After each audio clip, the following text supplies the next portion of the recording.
The quantum sensors aboard the Magellan Deep Space Station picked up the anomaly at 2347 UTC. Dr. Sarah Chen was reviewing bacterial growth patterns in her lab when the alert flashed across her tablet, interrupting her concentration with its urgent red pulse. She blinked, adjusting her eyes from the microscope view to the screen, her heart rate quickening as she processed the data streaming in. "This can't be right," she muttered, her fingers flying across the interface. The readings showed crystalline structures, massive ones, materializing just beyond Neptune's orbit. The atomic arrangement was unlike anything found in nature, or at least, unlike anything found on Earth. Within hours, every major observatory on the planet had confirmed the sighting. 7 crystalline vessels, each roughly the size of Manhattan, had emerged from what appeared to be self-generated wormholes. Their surfaces refracted light in impossible ways, creating aurora-like displays that made them look like drifting celestial jewels. The United Earth Defense Council convened an emergency session as the vessels maintained their position, neither advancing nor retreating.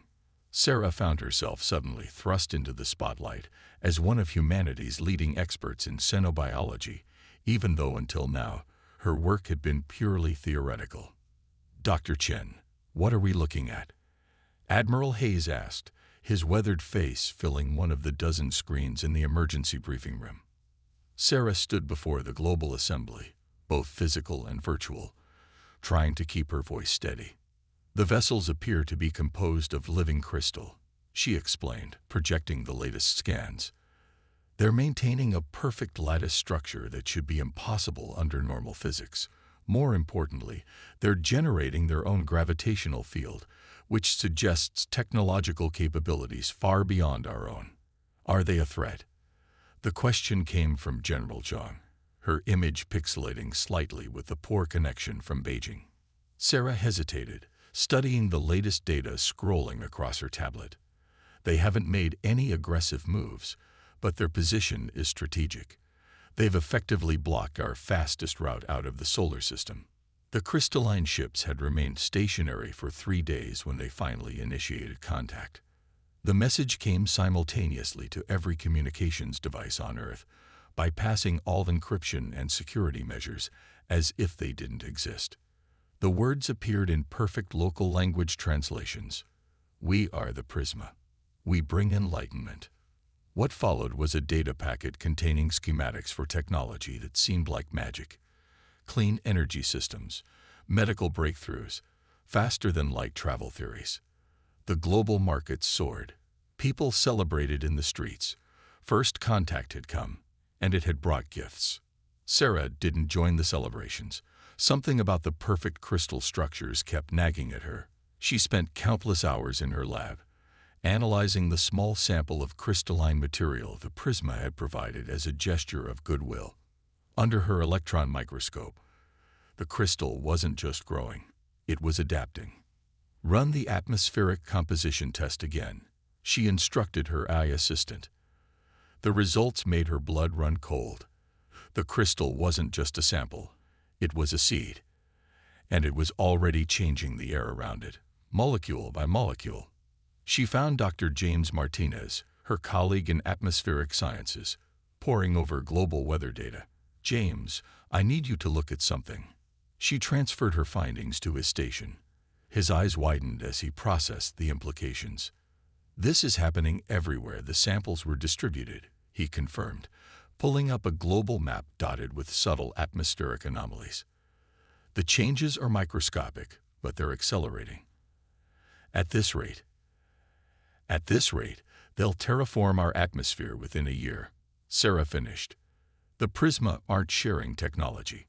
They're preparing Earth for themselves." The revelation sent her racing through the facility's corridors to the secure communications center. She had to reach the Defense Council before humanity unknowingly engineered its own extinction. But as she burst into the communications room, she found the screens already filled with chaos. Reports were flooding in from research facilities worldwide. The crystalline samples were growing, spreading, their structure becoming more complex by the hour. In orbit, the Prisma ships had begun to move, taking up new positions around Earth like facets of a giant geometric cage. Sarah watched in horror as humanity's greatest first contact moment transformed into the beginning of its most subtle invasion. The Prisma hadn't needed weapons or armies. They had used our own curiosity and hope against us, and now the price of that trust was becoming clear. As she stared at the spreading network of crystalline changes appearing on the global monitoring systems, Sarah realized that humanity's first real test as a spacefaring species hadn't been making contact. It would be surviving it. Commander David Okafor stood at the window of his underground command center, studying the holographic display of Earth's atmosphere. The crystalline particles were spreading like a web through the upper stratosphere, too fine for the naked eye, but increasingly visible on their quantum sensors. 3 months had passed since Dr. Chen's warning, and the changes were accelerating. Another atmospheric processing plant went online in Malaysia, Lieutenant Rivera reported, her voice tight with concern. That makes 37 globally.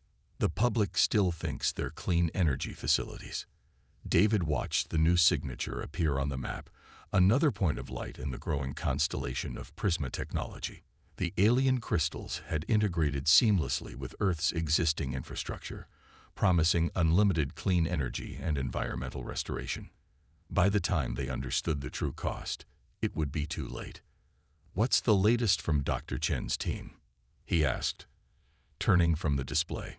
"She's isolated the mechanism," Rivera responded, bringing up the latest research data. "The crystals aren't just changing our atmosphere, they're reconstructing it at the molecular level. They're creating an environment that would be toxic to us, but perfect for crystalline life forms." The implications were staggering. The Prisma hadn't needed to fire a single shot. Humanity was enthusiastically building its own extinction device, celebrating each new processing plant as a step toward a greener future. The few who noticed the truth were dismissed as conspiracy theorists or Luddites afraid of alien technology. David's secure comm chirped, a priority message from Sarah Chen herself. Her hologram appeared in the center of the command room, her expression grim but determined. "Commander, we've found something," she said without preamble. "The crystals aren't just terraforming technology. They're neurons in a vast artificial nervous system. The Prisma are building a planetary-scale brain, and we're going to be absorbed into it." David felt a chill run down his spine. Absorbed. "The atmospheric changes are just phase 1. Sarah explained, manipulating the holographic display to show cellular-level scans. "The crystals are designed to eventually integrate with organic matter. They won't just change our environment. They'll change us, make us part of their collective consciousness." "How long?" "At the current rate of atmospheric saturation, 6 months, maybe less." David studied the data, his military mind already calculating possibilities. "We can't go public. There would be global panic, and the Prisma would likely accelerate their timeline. We need a way to fight this that doesn't alert them to our awareness." "I might have something," Sarah replied. "The crystals communicate through quantum entanglement, but they have to maintain precise harmonic frequencies to maintain cohesion. If we could disrupt those frequencies, we could shatter their network," David finished. "But we'd need a way to generate the disruption globally, all at once." "Earth's satellite network," Lieutenant Rivera interjected. "If we could modify enough communication satellites to generate the right frequency, the Prisma would detect any major modifications to our satellites," Sarah cautioned. "Not if we hide the modifications in routine maintenance," David said, an idea forming. "We've been launching satellite repair missions weekly since the Prisma arrived, upgrading our systems to handle their data transfers. We could smuggle the disruptors up piece by piece." The plan was audacious, but it was also their only chance. Over the next weeks, David coordinated with resistance cells worldwide, each one carefully chosen and vetted. Engineers modified satellite components in secret, while Sarah's team worked to identify the exact frequencies needed to shatter the crystalline network. The work had to be perfect. They would only get one chance. If the Prisma detected their preparations, humanity's fate would be sealed. Every day, more processing plants came online. The sky took on a subtle, iridescent quality, beautiful and terrifying to those who knew its true meaning. David maintained his public role, attending meetings with Prisma representatives who wore crystalline humanoid forms. They spoke of progress and unity, of a grand transformation that would elevate humanity to new heights. He smiled and nodded, all while coordinating humanity's greatest resistance movement in secret. Final satellite is in position, Rivera reported one evening, exactly 5 months after first contact. Dr. Chen's team has confirmed the frequency calculations. We're ready. David stared at the atmospheric display, now showing crystal saturation at nearly 40%. Soon, the changes would begin affecting human biology directly. It was time. Send the signal, he ordered. Operation Stardust begins now.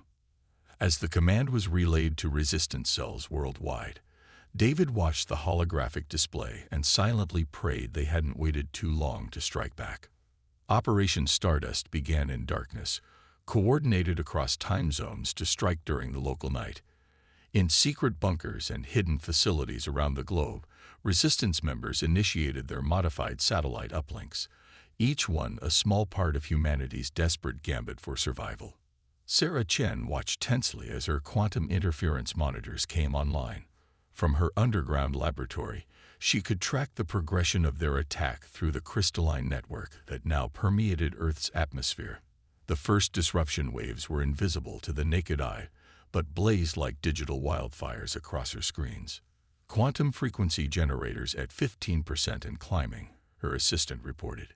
No reaction from the Prisma ships yet. The crystalline vessels had remained in their orbital formation for months, seemingly dormant as their atmospheric processors did their work. But Sarah knew better. They were watching, always watching through their vast network of sensors. 25%, came the update. Sarah's hands clenched on her desk. They needed to reach at least 60% coverage before the Prisma would detect the attack, and by then, it had to be too late for them to respond. Commander Okafor's voice crackled through the secure channel. Dr. Chen, we're detecting increased energy signatures from the Prisma ships. They might be sensing something's wrong. Keep pushing, Sarah responded, her eyes fixed on the monitoring screens. The disruption has to reach critical mass, or none of this matters. Across the globe, modified satellites continued their invisible assault on the crystalline network. Each one generated precisely calibrated quantum frequencies designed to shatter the delicate harmonic resonance that kept the Prisma's technology stable. It was like trying to break a wine glass with sound, but on a planetary scale. 40% coverage, the assistant called out. On the main screen, the crystalline ships were definitely moving now, their perfect geometric formations shifting as they responded to the threat. They're powering up their main systems, Rivera reported from the military command center. Energy readings are off the charts. 50%, came the next update. The atmospheric processors are showing signs of destabilization. Sarah watched as the first visible effects of their attack manifested. The iridescent sheen that had overtaken Earth's sky began to flicker, like static in a digital display. In her lab, the crystalline samples they'd been studying started to vibrate at an increasing frequency. Multiple impacts detected. Someone shouted over the command channel. The Prisma are firing on our satellite network. 65% coverage achieved, Sarah's assistant reported, voice steady despite the chaos. Crystal matrix destabilization beginning in sectors 1 through 12. The Prisma's response was immediate and devastating. Beams of coherent energy lanced down from their ships, picking off satellites one by one. But they were too late. The disruption wave had reached critical mass. The quantum frequency resonated through their entire network, multiplying and amplifying with each passing second. Matrix destabilization at 80%, the assistant called out. The processors are starting to fail. Through her monitors, Sarah watched as the crystalline network began to break down. The perfectly ordered atomic structures that made up the Prisma's technology started to fragment, their quantum coherence shattering under the assault. It was like watching a sheet of glass crack in slow motion, each break spawning dozens more. "Commander," Sarah called out, "the Prisma ships, they're trying to establish direct neural links with their ground technology. If they succeed, they could stabilize the network." "Not happening," Okafor responded grimly. "All military units, execute Phase 2. Fire at will." Earth's remaining defense forces launched their assault on the crystalline ships. Unlike their previous attempts to damage the alien vessels, these weapons had been modified based on Sarah's research. Each missile and energy blast carried the same resonant frequency that was destroying the atmospheric network. The Prisma ships' perfect crystalline surfaces began to fracture as they were hit, their self-repair systems overwhelmed by the quantum disruption. One ship shattered completely, exploding in a shower of crystalline fragments that burned up in the atmosphere. "Matrix destabilization at 95%, the assistant reported. "The atmospheric processors are going offline worldwide." Sarah watched as months of the Prisma's work unraveled in minutes. The crystalline network that would have remade Earth's biosphere was breaking down, the alien molecules losing cohesion and dissolving into inert matter. But victory came with a price. Nearly half of Earth's satellite network had been destroyed in the battle. Several major cities had lost power as the Prisma's energy systems failed, and there were still 5 crystalline ships in orbit, damaged but not destroyed. "Dr. Chen." Commander Okafor's voice was tense. "The remaining ships are moving into a new formation. Whatever they're planning, I don't think this fight is over yet." Sarah studied the readings from the surviving ships, her mind racing. "No," she agreed, "it's not over. But for the first time since they arrived, we've got them on the defensive. And I think I know what they're going to do next." As she watched the crystalline ships realign themselves, Sarah began formulating their next move. The Prisma had underestimated humanity once. They wouldn't make that mistake again. The real battle was about to begin. The remaining Prisma ships moved into a pentagonal formation high above Earth's atmosphere, their fractured surfaces slowly repairing themselves. In the command center, Sarah Chen and Commander Okafor watched as new energy patterns emerged from the alien vessels. "They're linking their neural networks," Sarah explained, studying the quantum readings. When they first arrived, each ship operated semi-independently. Now they're combining their consciousness into a single entity. The displays showed massive energy transfers between the 5 ships, their crystalline structures resonating in perfect harmony. The damage from Operation Stardust was being repaired at an accelerating rate as their combined intelligence focused on the task. "Why would they do this?" Okafor asked, watching the ship's transformation.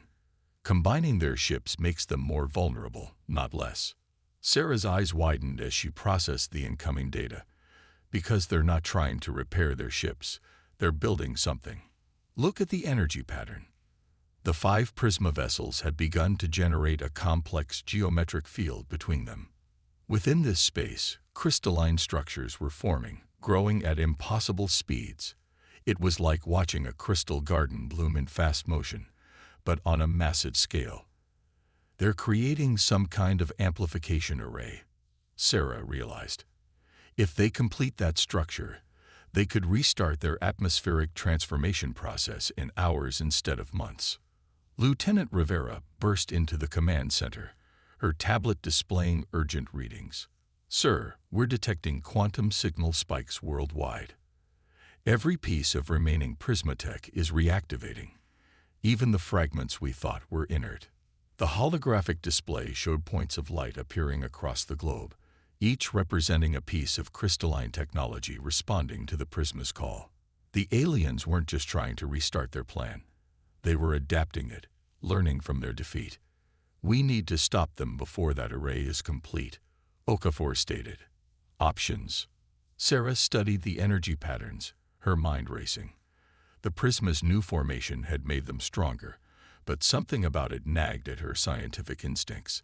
The quantum signatures were familiar. "Commander," she said slowly, "I think I know why this pattern looks familiar." It's not just a formation. It's a resonance chamber. They've essentially turned themselves into a quantum computer, processing data through the crystalline structure itself. How does that help us? Every computer has its limits. The more complex the calculations, the more processing power required. Right now, they're running their entire consciousness through that crystal matrix. Sarah's fingers flew across her console, running simulations. If we could force them to process too much data at once, we could overload their network. Okafor finished. But how? Our satellite network is in shambles, and our remaining weapons can't penetrate their combined shields. We don't need to penetrate their shields, Sarah replied, a plan forming. We need to use them against themselves. Commander, what's the status of the quantum communication array we used to talk with them initially? Still operational, but they closed that channel months ago. Reopen it. All of it. I want every quantum receiver we have broadcasting at full power right now. Understanding dawned on Rivera's face. The crystalline structure that makes their neural network possible, it responds to quantum signals automatically. They can't help but process the data. Exactly, Sarah nodded. And I know exactly what data to send them. Her hands moved across the console with practiced efficiency as she accessed her research database. Every scan, every measurement, every piece of data we've collected about their technology since they arrived. Petabytes of quantum information about their own crystalline structure. Force them to analyze themselves, Okafor said with growing excitement. Create a feedback loop. Sarah's fingers paused over the final command. This will broadcast everything we know about their technology across all quantum frequencies. Every other spacefaring race will be able to pick up this data. Good, Okafor replied grimly. Let the galaxy see what happens when you try to invade Earth. Sarah initiated the broadcast. Immediately, the quantum sensors showed massive spikes in activity from the Prisma formation. Their crystalline structures began to pulse with increasing intensity as they were forced to process the flood of data about their own technology. The array is destabilizing, Rivera reported. Their neural network is trying to compensate, but the feedback loop is growing exponentially. Through the command center's viewport, they could see the space between the Prisma ships lighting up with quantum energy. The crystalline array they had been building began to fracture, unable to maintain coherence under the strain of endless self-analysis. Energy levels critical, Rivera announced. Their network is cascading. The first ship shattered like a blown glass sculpture, its pieces scattering into space. The remaining 4 tried to break formation, but they were too deeply linked. One by one, they succumbed to the quantum overload, their perfect crystalline forms breaking apart in spectacular bursts of light. As the last ship fractured, a final transmission came through the quantum network, a complex stream of data that Sarah's computers took hours to decode.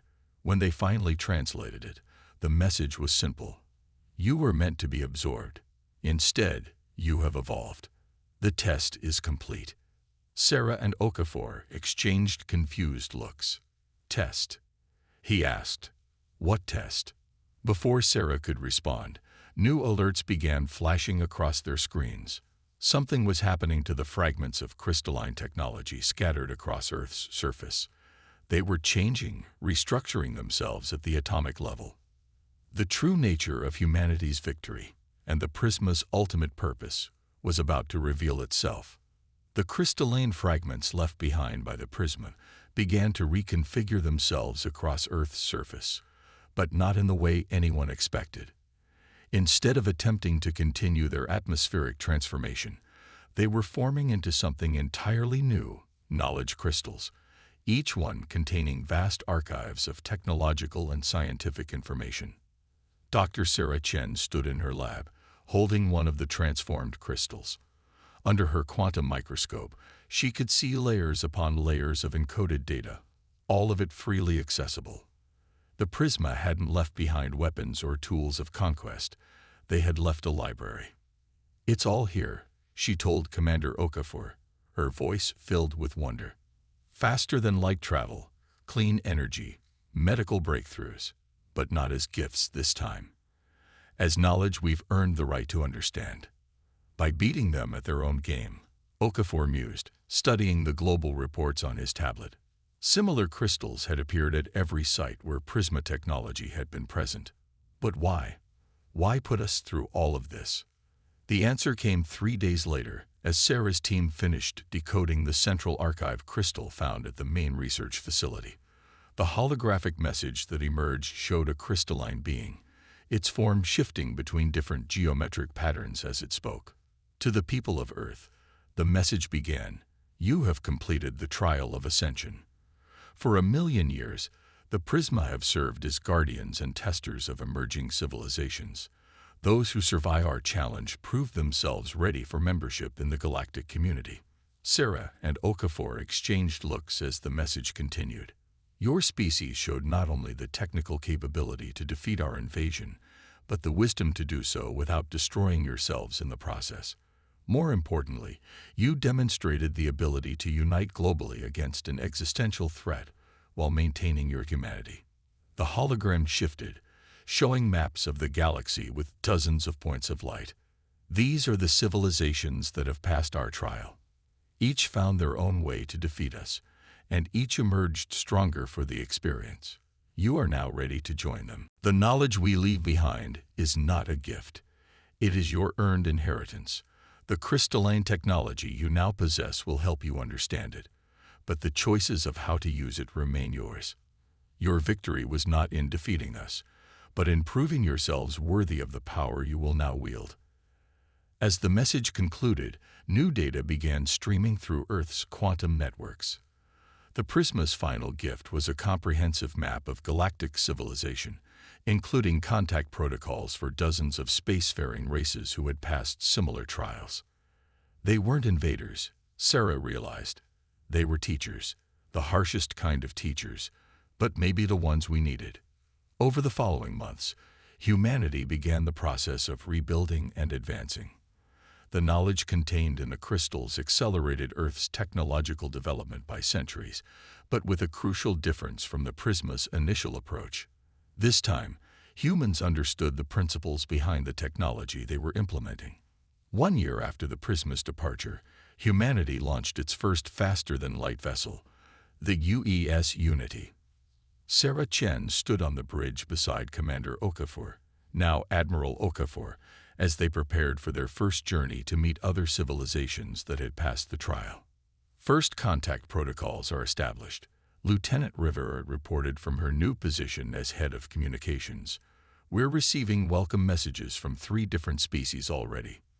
Sarah watched Earth recede through the ship's viewport, its atmosphere now clear of crystalline particles, but shimmering with the protection of humanity's own quantum defense network. They had taken the lessons of the Prisma trial to heart,